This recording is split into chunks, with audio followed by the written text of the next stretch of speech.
Assalamualaikum teman-teman. Gimana kabar kalian? Semoga sehat selalu. Selamat datang di channel ini. Sebelumnya saya ucapkan terima kasih buat kalian yang sudah subscribe dan like video ini. Semoga kalian semua diberikan kesehatan, kelancaran rezeki dan dimudahkan dalam segala urusannya. Amin.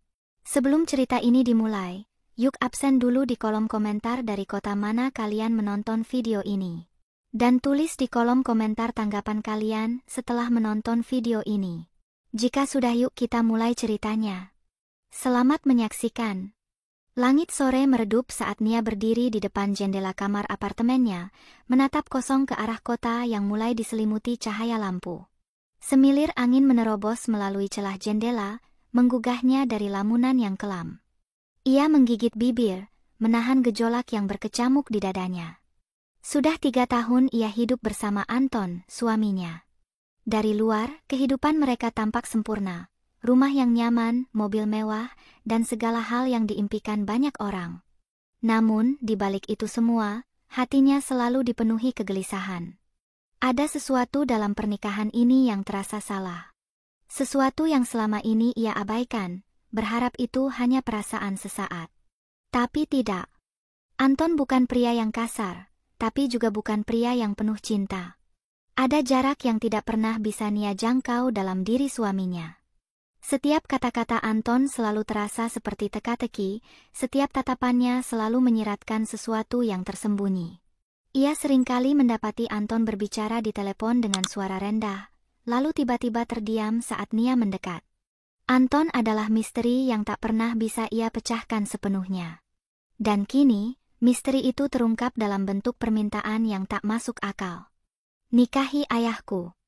Kata-kata itu masih terngiang di kepalanya, berputar seperti gema yang tak kunjung sirna. Nia mengedipkan mata, mencoba mencari kepastian bahwa ia tidak salah dengar. Ia menatap Anton yang duduk di sofa, mengenakan kemeja rapi seperti biasa, seolah kata-kata yang baru saja keluar dari mulutnya adalah hal yang wajar. Apa? Suara Nia nyaris berbisik, nyaris bergetar. Anton menghela napas, lalu bersandar santai di sofa, seolah ini bukanlah hal yang besar. Aku ingin kau menikahi ayahku, ulangnya dengan nada datar, seakan ia hanya sedang membicarakan cuaca hari ini. Hening. Jantung Nia berdegup kencang. Ia menelan ludah, merasa udara di ruangan ini mendadak menjadi lebih berat. Kau pasti bercanda, katanya akhirnya, mencoba memaksakan tawa. Anton menggeleng, matanya menatap tajam. Aku serius, Nia. Nia merasa seluruh tubuhnya gemetar. Ini gila. Ini benar-benar gila. Kau ingin aku menikahi ayahmu? Ulangnya lagi, berharap Anton akan menyadari betapa absurdnya permintaannya. Ayahku sudah tua, dia cacat, dan dia membutuhkan seseorang untuk merawatnya, kata Anton, suaranya tetap tenang, terlalu tenang. Dan aku membutuhkan warisan itu. Kata-kata terakhir itu menusuk dada Nia seperti belati. Jadi ini semua tentang uang? Tentang warisan? Nia menggeleng cepat, merasa kepalanya berputar. Tidak. Aku tidak bisa. Aku tidak akan melakukan ini, Anton. Anton menatapnya dengan sorot dingin. Dengar, Nia. Ini bukan soal bisa atau tidak bisa. Ini soal harus.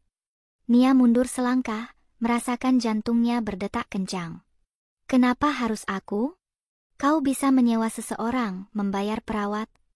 Karena jika kau menikahinya, aku bisa mendapatkan kendali penuh atas harta keluargaku. Anton memotong, suaranya lebih tajam kini. Ayahku hanya akan menyerahkan semuanya pada istrinya. Dan aku butuh kau untuk menjadi orang itu. Nia menggelengkan kepala, hatinya terasa seperti dihimpit oleh sesuatu yang berat. Aku ini istrimu, Anton. Bagaimana bisa kau menyuruhku menikahi pria lain? Apakah kau sudah kehilangan akal? Anton menghela napas panjang. Aku tidak menyuruhmu untuk mencintainya. Ini hanya formalitas. Kau menikah dengannya, kau dapatkan kepercayaannya, lalu kau bisa membantuku mendapatkan apa yang seharusnya menjadi milikku. Nia merasakan matanya panas. Ini bukan hanya tentang menikahi seorang pria tua. Ini tentang sesuatu yang jauh lebih dalam, tentang pengkhianatan, tentang manipulasi, tentang perasaan dirinya yang tidak berharga di mata pria yang seharusnya mencintainya. Aku tidak akan melakukannya, bisiknya, suaranya nyaris pecah. Anton menatapnya lama, lalu tersenyum tipis, senyum yang membuat bulu kuduk Nia meremang. Kau yakin? Ada sesuatu dalam cara Anton mengatakannya yang membuat Nia merasa terjebak. Seolah ia tidak punya pilihan lain selain menurut. Malam itu, Nia duduk di tempat tidur, memeluk dirinya sendiri. Hatinya terasa kosong, pikirannya kacau. Ia ingin pergi.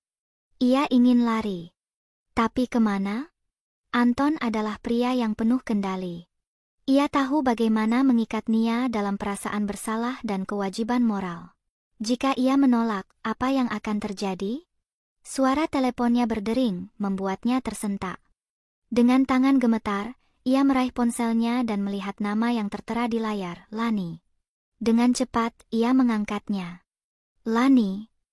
Suaranya nyaris pecah begitu mendengar suara sahabatnya. Nia? Ada apa? Suaramu terdengar aneh. Air mata yang selama ini ia tahan akhirnya mengalir. Ia menceritakan semuanya, tentang Anton, tentang permintaannya yang mengerikan, tentang ketakutannya yang semakin besar. Lani terdiam beberapa saat sebelum akhirnya bersuara dengan nada marah. Kau harus pergi dari sana, Nia. Ini sudah tidak sehat. Aku tidak bisa, Lani. Aku terjebak. Suaranya bergetar. Tidak ada yang bisa memaksamu melakukan sesuatu yang tidak kau inginkan. Kau harus melawan, Nia. Nia mengusap air matanya. Tapi bagaimana? Aku tidak punya siapa-siapa. Aku tidak punya tempat untuk pergi. Kau punya aku, kata Lani tegas. Datanglah ke rumahku. Kita akan mencari cara untuk keluar dari ini bersama-sama. Hati Nia sedikit lebih tenang mendengar kata-kata itu. Tapi di sudut hatinya, ia tahu ini tidak akan semudah itu. Anton tidak akan membiarkannya pergi begitu saja. Dan untuk pertama kalinya dalam hidupnya, Nia benar-benar merasa ketakutan. Hujan turun perlahan di luar jendela, menimbulkan suara lembut yang seolah menjadi latar bagi kehancuran hati Nia. Tangannya gemetar saat menyentuh kain kebaya putih yang membalut tubuhnya. Hari ini seharusnya menjadi hari paling membahagiakan bagi seorang pengantin. Namun, bagi Nia, ini adalah awal dari mimpi buruk yang tak pernah ia bayangkan. Dia duduk di depan cermin besar di sebuah kamar yang luas namun terasa begitu asing. Matanya yang sembab menatap pantulan dirinya, seorang wanita dengan tatapan kosong, wajah yang kehilangan cahaya, dan hati yang hancur berkeping-keping. Hari ini, ia resmi menikah dengan ayah mertuanya. Saat upacara pernikahan berlangsung, Nia hampir tidak bisa merasakan apapun. Semua terasa seperti mimpi buruk yang bergerak lambat. Pak Surya, pria yang kini sah menjadi suaminya, duduk di kursi roda dengan wajah yang nyaris tanpa ekspresi. Tubuhnya ringkih, kulitnya penuh keriput, dan matanya. Tuhan, matanya terlihat begitu kosong. Nia ingin berteriak, ingin mengatakan bahwa ini salah, bahwa semua ini adalah kegilaan. Tapi Anton berdiri di belakangnya, menggenggam tangannya dengan kuat, memberi isyarat bahwa ia tidak punya pilihan selain melanjutkan semuanya. Ketika penghulu mengucapkan ijab kabul, suara Pak Surya terdengar parau, seolah bahkan dia sendiri tidak mengerti mengapa pernikahan ini harus terjadi. Saya terima nikahnya Nia. Kata-kata itu menusuk hati Nia seperti belati. Ia telah menjadi istri dari pria yang bahkan tidak ia kenal dengan baik, pria yang lebih pantas menjadi ayahnya, bukan suaminya. Dan di balik semua ini, Anton tersenyum puas. Malam itu, setelah tamu-tamu pergi, Nia duduk di tepi tempat tidur besar di kamar yang kini menjadi miliknya dan Pak Surya. Kamar ini luas, mewah, namun terasa begitu dingin. Ia menundukkan kepala, berusaha menenangkan gejolak di dadanya. Kau tidak perlu takut, suara Pak Surya tiba-tiba terdengar. Nia mendongak, menatap pria tua itu yang kini duduk di kursi rodanya, menatapnya dengan mata yang penuh kepasrahan. Aku tidak akan menyentuhmu. Aku tahu ini bukan kemauanmu, lanjutnya. Nia tidak tahu harus berkata apa. Rasa lega sekaligus sedih menghantamnya bersamaan. Bagaimana mungkin ia menikahi seseorang yang bahkan tidak memiliki keinginan untuk menikah?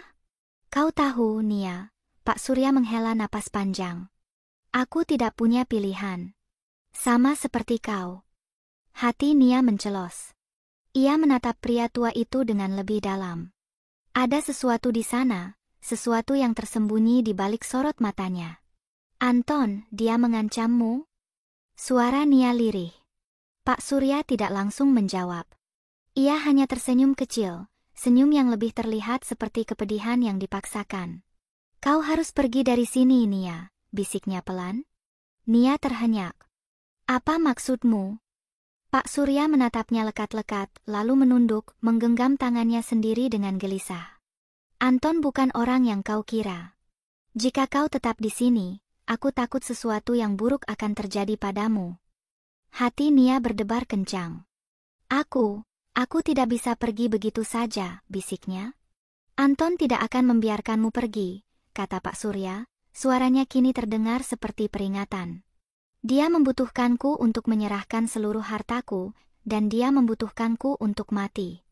Darah Nia seolah membeku. Sejak malam itu, Nia mulai memperhatikan hal-hal yang sebelumnya tidak ia sadari. Setiap kali Anton datang ke rumah keluarga, ia selalu membawa sesuatu, dokumen-dokumen yang harus ditandatangani, laporan keuangan yang harus diperiksa, dan entah apa lagi. Wajah Pak Surya selalu terlihat semakin pucat setiap kali Anton selesai berbicara dengannya. Anton juga mulai mengontrol hidup Nia sepenuhnya. Ia tidak mengizinkan Nia keluar rumah sendirian. Ia memastikan bahwa semua panggilan telepon yang masuk ke rumah bisa dia pantau. Saat Nia mencoba menghubungi Lani, Anton merebut ponselnya dan membantingnya ke lantai. Kau tidak perlu bicara dengan siapapun di luar. Bentaknya dengan nada dingin. Nia terkejut dan ketakutan. Ini bukan Anton yang dikenalnya dulu, atau mungkin ini adalah Anton yang sebenarnya, yang selama ini bersembunyi di balik topeng manisnya. Hari-hari berlalu dengan semakin menyiksa. Pak Surya semakin melemah. Anton semakin sering mengawasi mereka. Dan Nia semakin terjebak dalam rumah yang terasa seperti penjara. Suatu malam, saat Nia sedang merapikan meja di ruang makan, Pak Surya memanggilnya pelan. Nia, suaranya begitu lirih, seperti suara seseorang yang sudah kehilangan harapan. Nia bergegas menghampirinya. Apa yang bisa aku lakukan untukmu? Tanyanya, suaranya dipenuhi simpati. Pak Surya menatapnya lama, lalu akhirnya berbisik, ambil kunci di laci meja kerja Anton, kau harus melihat sesuatu. Jantung Nia berdebar kencang. Dia tahu ini berbahaya. Tapi sesuatu dalam dirinya mengatakan bahwa ini adalah satu-satunya cara untuk memahami kebenaran yang selama ini tersembunyi. Malam itu, ketika Anton sudah tertidur lelap, Nia memberanikan diri masuk ke ruang kerja suaminya. Dengan tangan gemetar, ia membuka laci yang dimaksud. Di dalamnya, ada sebuah map berisi dokumen-dokumen tebal. Ketika Nia menariknya keluar dan mulai membaca, tubuhnya seketika membeku. Di dalam dokumen-dokumen itu, tertulis rencana keji Anton, tentang bagaimana ia akan mendapatkan warisan setelah kematian Pak Surya, tentang bagaimana pernikahan Nia hanyalah bagian dari skema yang lebih besar. Dan yang lebih mengerikan lagi, ada tanda tangan Pak Surya di surat wasiat yang menyatakan bahwa seluruh kekayaannya akan jatuh ke tangan Anton begitu dia meninggal dunia. Hanya ada satu masalah. Tanda tangan itu terlihat dipaksakan.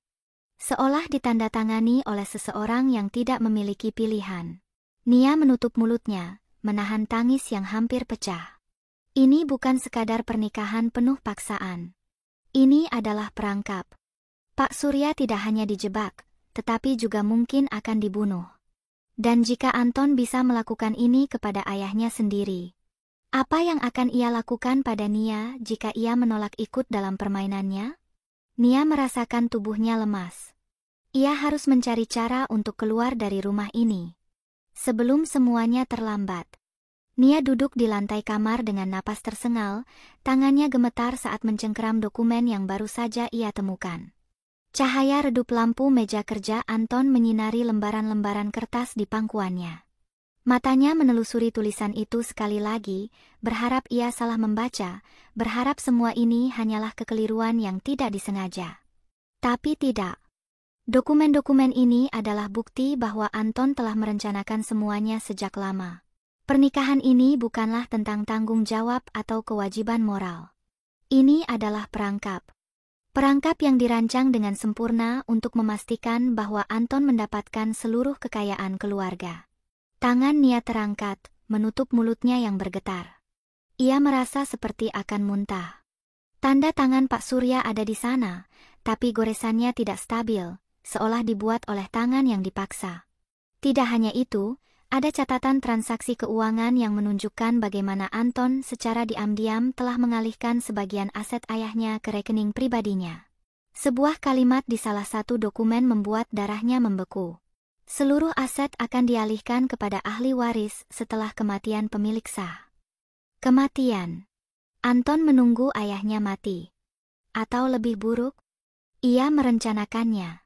Darah Nia seolah berhenti mengalir. Ia merasa dunia di sekitarnya mulai berputar. Pak Surya benar. Anton ingin ayahnya mati. Dan jika Nia tetap tinggal di sini, ia mungkin akan menjadi bagian dari skema keji ini. Suara langkah kaki di koridor membuatnya tersentak. Jantungnya mencelos. Anton. Dengan panik, Nia merapikan dokumen-dokumen itu, mengembalikannya ke dalam map dan menutup laci dengan cepat. Ia baru saja berbalik menuju pintu ketika gagang pintu berputar. Pintu terbuka, dan Anton berdiri di sana. Matanya menyipit melihat Nia berdiri di tengah ruangan. Apa yang kau lakukan di sini? Jantung Nia berdebar tak terkendali. Ia mencoba menenangkan napasnya dan memaksa senyum kecil. Aku tidak bisa tidur, katanya, berusaha terdengar tenang. Aku hanya mencari sesuatu untuk dibaca. Anton mengamatinya dengan tatapan curiga. Matanya turun ke arah laci meja yang sedikit terbuka. Kepanikan menyelimuti Nia. Ia tahu Anton mencurigainya. Anton berjalan masuk, menutup pintu di belakangnya. Langkahnya pelan, tapi berat, seolah ia sedang menimbang-nimbang sesuatu di pikirannya. Laci itu, kata Anton dingin, matanya menatap Nia tajam. Apa yang kau cari? Nia menelan ludah. Aku hanya ingin melihat dokumen pernikahan kita. Anton mendekat. Dokumen pernikahan kita tidak ada di sana. Hening. Nia bisa merasakan udara di antara mereka semakin menekan. Ia tahu, jika ia tidak segera pergi dari sini, sesuatu yang buruk bisa terjadi. Anton mengulurkan tangan, menarik dagu Nia dengan kasar hingga wajah mereka hanya berjarak beberapa sentimeter. Mata pria itu berkilat dingin. Kau berbohong padaku. Nia menahan napas. Tangannya mengepal di sisi tubuhnya. Ia tahu jika ia mengaku, semuanya akan berakhir malam ini juga. Ia harus bertahan. Harus mencari cara untuk keluar. Aku hanya penasaran, katanya dengan suara serak. Aku tidak mengambil apapun. Anton menatapnya lama, lalu tiba-tiba tertawa pelan. Tentu saja kau penasaran, katanya, melepaskan dagunya. Tapi jangan sekali-kali mengutak-atik urusanku, Nia. Matanya bersinar tajam seperti pisau. Sebab aku tidak suka jika seseorang melanggar aturan. Anton berbalik, melangkah keluar dari ruangan dengan santai seolah tidak terjadi apa-apa. Tapi Nia tahu. Ia tahu ancaman itu bukan sekadar kata-kata kosong. Malam itu, Nia tidak bisa tidur. Ia duduk di tepi tempat tidur, memeluk lututnya erat-erat. Di kamar sebelah, Pak Surya pasti masih terjaga, seperti malam-malam sebelumnya. Mereka berdua adalah tahanan di rumah ini. Tapi ia tidak akan tinggal diam. Esoknya, saat Anton pergi untuk urusan bisnis, Nia segera menemui Pak Surya di kamarnya. Aku harus mengeluarkan kita dari sini, katanya lirih. Pak Surya menatapnya, sorot matanya sendu. Aku sudah terlalu tua untuk melarikan diri, Nia. Nia menggeleng. Tidak. Aku tidak bisa membiarkan Anton menyakitimu. Pak Surya tersenyum lemah. Aku sudah siap menghadapi apapun, Nak. Tapi kau masih punya kesempatan. Nia merasa air matanya menggenang. Aku tidak akan pergi tanpa Bapak. Pak Surya terdiam lama, lalu akhirnya mengangguk. Baiklah. Mereka berdua menyusun rencana. Malam ini, mereka akan melarikan diri. Ketika malam tiba, Nia berjalan ke kamar Pak Surya dengan langkah hati-hati. Anton sudah pulang, tapi ia berada di ruang kerjanya, mungkin masih berkutat dengan dokumen-dokumen penuh tipu daya itu. Dengan cekatan, Nia membantu Pak Surya berdiri dari kursi rodanya. Kita harus cepat, bisiknya. Mereka bergerak menuju pintu belakang, jantung Nia berdebar kencang setiap kali lantai berdecit di bawah kaki mereka. Saat mereka hampir mencapai pintu, suara Anton menggema di belakang mereka. Mau kemana kalian? Nia dan Pak Surya membeku. Anton berdiri di ambang pintu dengan tatapan marah. Nia menelan ludah. Ia tahu ini akan berakhir buruk. Tapi ia tidak bisa menyerah. Tidak ada yang pergi dari rumah ini. Anton melangkah mendekat, ekspresinya berubah menjadi sesuatu yang lebih gelap. Kalian milikku. Dan aku tidak akan membiarkan siapapun menghancurkan rencanaku. Nia berdiri di depan Pak Surya, melindunginya. Rencanamu sudah berakhir, Anton, katanya dengan suara tegas, meskipun tangannya gemetar. Anton tertawa sinis. Oh, sayang, kau benar-benar berpikir bisa melawanku? Tiba-tiba, suara sirene polisi terdengar dari luar rumah. Anton menegang. Matanya melebar. Di saat itulah, pintu belakang terbuka dan beberapa polisi masuk, diikuti oleh Lani. Anton Wijaya, Anda ditangkap atas tuduhan penipuan dan percobaan pembunuhan, kata seorang polisi. Anton mencoba melawan, tapi dalam hitungan detik ia sudah diborgol. Matanya menyala marah ke arah Nia. Kau melaporkanku? Nia menatapnya tanpa rasa takut.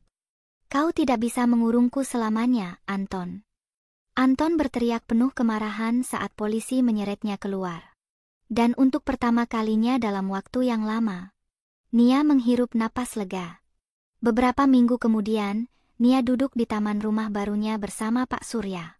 Pria tua itu terlihat lebih sehat, senyumnya lebih tulus.